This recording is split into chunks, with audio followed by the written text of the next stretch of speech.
protest, to jog, to carry a water gun, to be black, to be black.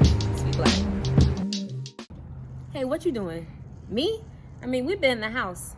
Mama praying as usual, brother working out, little sis on the phone, and I always got my pen as my mouth, and I've been thinking, how many pandemics black people have survived?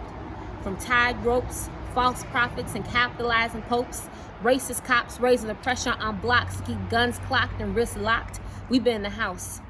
Whether massa or field, we been knew how to survive. We ain't got to shake hands, there's power in the head nods. So we all right. We been in the house.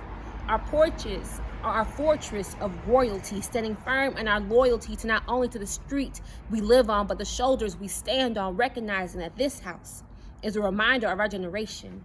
From our grandmas on, we take pride in the brick and mortar of our sacred habitation. This period of isolation is nothing more than an opportunity of demonstration to show our families some love, including the heavenly one above.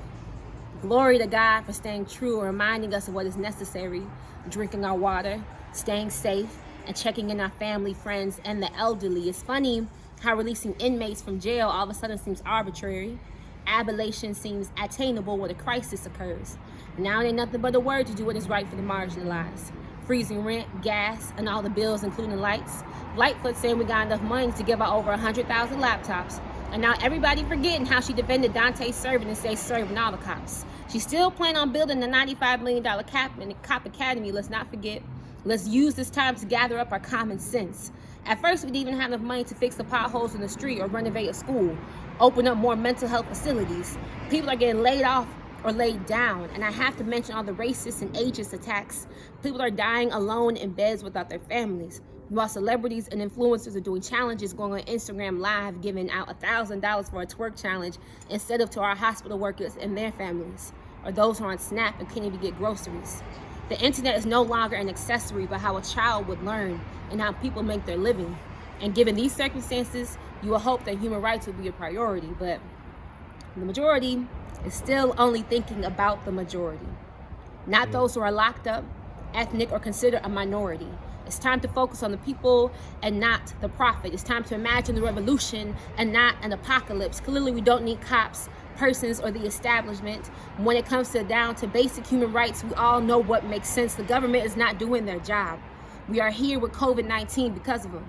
Listen, the earth could either be cleansing herself or it could be Jesus' resurrection.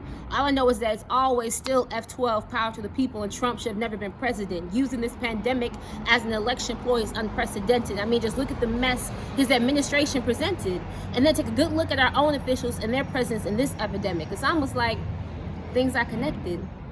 Capitalism feeds off the marginalized, oppressed, and the fractured system. If the system is repaired, pockets is affected, and the rich is no longer rich, and the 1% can't afford equity. Only until all of our lives are actually at jeopardy. Maybe we are supposed to learn a lesson of compassion right now. Maybe it's time to have hope in the people and not just idly watch as the government tears the whole world down. Maybe it's time to speak up. Write a letter, sign a petition, talk on the phone, do your research, and see how they've been treating those who are in prison. Or maybe you can sit and enjoy this eerie pause right now. All I know is my mama said I gotta be in the house.